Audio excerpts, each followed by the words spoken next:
and welcome back to my kitchen and welcome to my new hairdo. I just got my hair cut yesterday. Some of you might already have seen it on social media. I'm just feeling liberated right now. I don't have loads of hair in my face. I'm not here to talk about hair. I'm here to talk about cake, because that's what I do. We're here for another Cook the Books episode, and today the book in question is A New Way to Bake by Phil Khoury. He is a pal of mine. He is the pastry chef at Harrods, so pretty big deal, and he has kind of revolutionized Harrods' pastry section. And this book is all vegan, guys. So I wanted to share something with you because I have, as you can see, an absolute ton of very ripe bananas, and I also have a glut of oat milk in the fridge. So I thought I would use this opportunity to use some of that stuff up. So I'm going to be baking the Banana Tatin Cake. It's a little bit like, I guess, a tart tatin, but instead of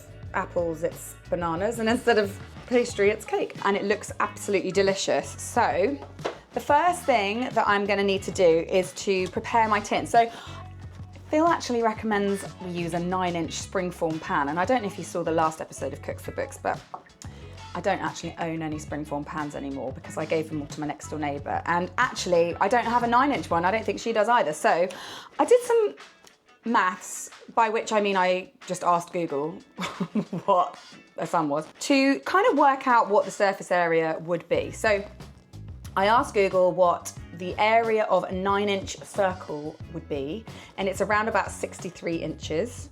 And that happily is about the same. So it's actually 8 by 8 is 64. So there's only an inch in it. So I figured I will use my square brownie pan. If you're in that same situation, you've got a round recipe and a square tin, or vice versa, just work out what the surface area might be. Or for example, if your recipe says you need a rectangular tin, but you've only got a square, then you need to just go through your squares and work out what the surface area is. And if it's within a couple of inches, it's going to be totally fine. So I've greased that and lined it, and now I need to prepare my tin with some muscovado sugar.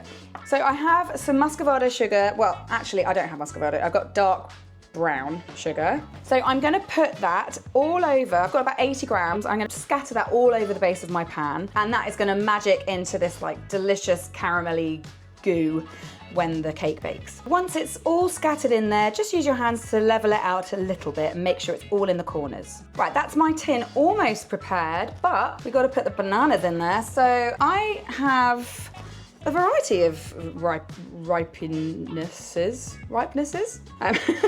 And I'm going to use the most ripe for the actual cake itself, and the marginally less ripe for the fruity bit on top. I've got 5 bananas here, and what he recommends you do, because you want to cut them in half, neatly, he recommends to cut them while they've still got their skin on.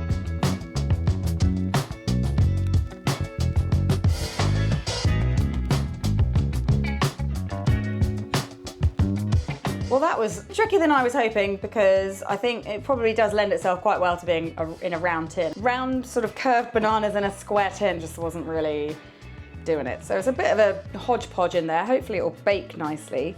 And I do have some bananas left over, which is good because I actually think I'm a little bit short for the mashing. So the mashing bananas, we do need 300 grams of bananas mashed. And of course, all bananas weigh a different amount. And actually in Phil's book, he's very precise about the grammage in all of his recipes. So make sure you also use digital scales to get it just right. Now, one thing I should hopefully not have to point out, but maybe I do have to point it out still, is that I hope you're using ripe bananas whenever you bake with bananas, unless it's a recipe that specifically requests that you use underripe bananas, because otherwise you're not going to ever get that banana flavour. The banana needs to be ripe enough that it breaks up really easily. It has that really pungent, sweet banana smell, and all the sugars are kind of doing their thing in the bananas, and so it'll break down really easily. It'll have a lovely flavour.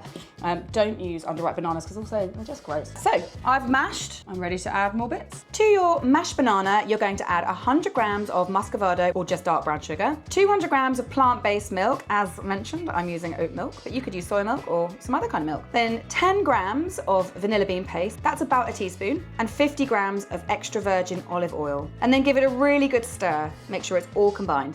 Then in a separate bowl, you want to sieve your flour. So I've got 240 grams of plain flour, 10 grams of baking powder, 4 grams of bicarbonate of soda, and 1 gram of salt. And just pop that through a sieve, and that will help it all mix together as it goes through. So now it's time to mix the wet and the dry ingredients together. Phil recommends you add the wet to the dry, which is interesting. I would normally do it the other way around to avoid 2 bowls of really messy washing up, but I'm gonna do what Phil tells me. So add the wet to the dry and then use a spoon or a spatula just to fold those ingredients together until it's just combined. Pour your mixture all over the bananas and then bang the tin on the worktop just a couple of times and give it a little wiggle just to level that mixture out and make sure you get rid of any bubbles. So the last thing we're going to do before we bake it is cover the top in tin foil, and that is because it needs to bake for 30 minutes at 180, which is quite a high temperature. 180 in a fan assisted oven, that's about 350 degrees Fahrenheit. And Phil says put some tin foil on it now to prevent it from browning too much. So what we're gonna do is we're gonna put the tin foil over the top, bake it for 30 minutes at that temperature, which is gonna help capture some of the steam as well. And then once the 30 minutes is up, we're gonna remove that foil and bake for another 5 to 10 minutes so that the top dries out and gets some color. So the first thing I wanna say is that the cake smells amazing and looks really good, but it wasn't really baked all the way through when all the time was up. So I did the initial 30 minutes with the foil on and then took the foil off, and it looked really sort of uncooked. So I did the full 10 minutes and then checked it with a skewer. Still wasn't all the way cooked, so added another 4 minutes and still needed to add another 2. So I think the moral of the story is all ovens are different. I actually think that sometimes the ripeness of the banana will affect the baking time. So like the wetter the banana, the longer it takes. I might just be making that up. It just feels like, in my experience, that's kind of what happens. And also, I didn't whiz up my bananas, and like in Phil's QR code recipe video, because another great thing about this book is that every single recipe has a QR code. So a little bit like the Crumbs and Doilies book, but even more. His bananas look quite smooth. His batter looked quite smooth, and I wonder if I kept stabbing my skewer into like a chunk of banana and it was just all wet. Anyway, there's a million things it could be.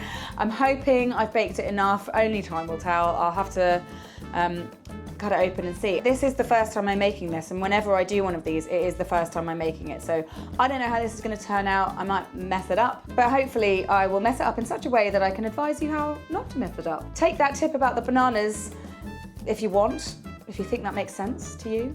It kind of makes sense to me. Anyway, let's just wait for it to cool down and have a look. Guys, it smells so good. And it's obviously super duper hot right now, so I can't eat it. And also, and I don't know if this would still happen in a springform pan, but because I used a loose bottom pan, some of the like liquefied dark sugar and like banana juices have like dribbled out of the bottom, and so they're all sort of caramelizing on the bottom of my, well, caramelized on the bottom of my oven. So that's going to be a fun job for me to clean up. But anyway, moral of the story is you can substitute tins, but maybe just beware that you might have a bit of leakage. Smells so good.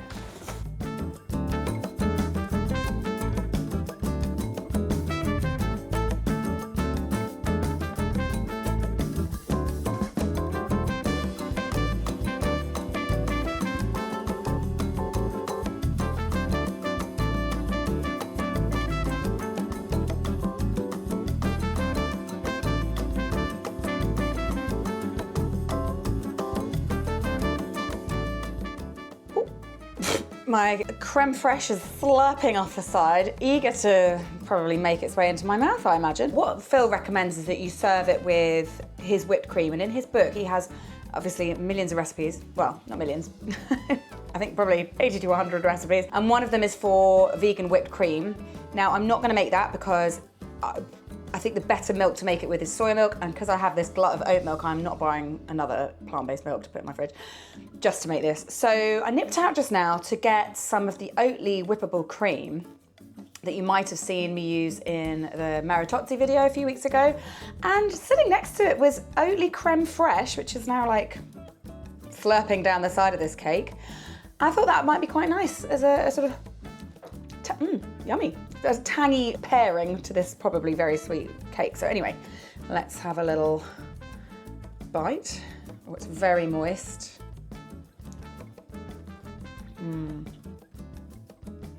I tell you what, that is a really delicious banana cake where the banana just sings, and because there aren't any spices that you would traditionally associate with a kind of banana bread, for example, you can really taste those bananas in all their glory. And I'm gonna have to get some of this. Luckily, all of it didn't escape out of my tin, but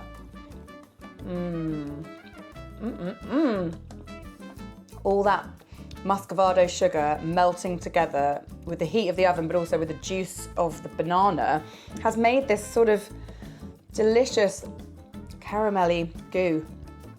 I don't really know what else to call it. It's caramel goo, guys. And then with the creme fraiche, just a delightful, slightly sour tonic to all that sweetness. And the crumb on the cake is really lovely. I probably could have got away with baking it for an extra couple of minutes.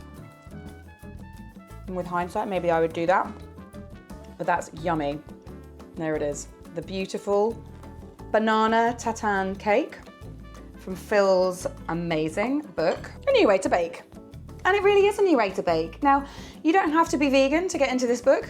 It is just a brilliant baking book, and he's so knowledgeable. If you have maybe like plant-based people in your life, I mean, hopefully they won't be plant-based. They'll be just, you know, made up of meat and bones like you and me. But maybe you have people who are vegan or following a plant-based diet in your life that you just want to bake for, treat. But also just maybe if you want to experiment with some like different ingredients for a change and see what's possible without the use of butter and eggs. One of the things that Phil draws from is historical recipes that have been around for absolutely hundreds of years, but also using his knowledge of ingredients and a little bit of science to turn bakes that you and I know and love into plant-based versions. And he has a really amazing section at the beginning of the book, which is all about the different kinds of ingredients you might encounter in the book, and the different sugars that you'll encounter, and different oils and what they do, and different fats, things like that you'd use nuts for, like ingredients you'd use to sort of gel things. And it's really interesting, and he's so knowledgeable, and also just such a nice guy. And also, let's just say it, girls and boys, he is a little hottie. Phil, if you're watching, I know you're not that way inclined, but you're a hottie. Anyway, there's tons of recipes in here. There's ganaches, there's little sweets, there's puddings, there's more cake, there's delicious caramels, and all of the recipes in this book use ingredients that you are likely to be able to find them fairly easily. Like the only ingredient I've come across that I've just like never seen in a supermarket, but maybe that's because I haven't been looking, is deodorized coconut oil, which is a coconut oil which has been processed to get rid of the coconutty flavor. There's beautiful loaf cakes, there's pastries, there's tarts, biscuits, cookies, all sorts. And just the generosity of filming a video for every single recipe in the book. I think he might have done it during lockdown. It's just super helpful. It's one of the reasons we did that in the Crumbs and Doilies book. Sometimes reading a recipe is enough, but other times you just kind of want to know what things should look like. So that's really helpful and just a really generous thing. Oh, look, there he is. Oh, Phil, he's such a cutie. So if you're ever in Harrods, make sure you go to the pastry section. We actually have one of our Crumbs and Doilies alumni, Lydia, who is a pastry chef there, and she is doing amazing things at the moment. So shout out to Lydia if you're watching. That's it for now. I've got lots of cake to eat. I hope you've enjoyed this. I do hope you give it a go, and make sure you check out Phil's book, A New Way to Bake, because sometimes the old way is just like boring, you know? Anyway, I'm glad I could share this with you. Thank you so much for watching, and I will see you next time. Bye.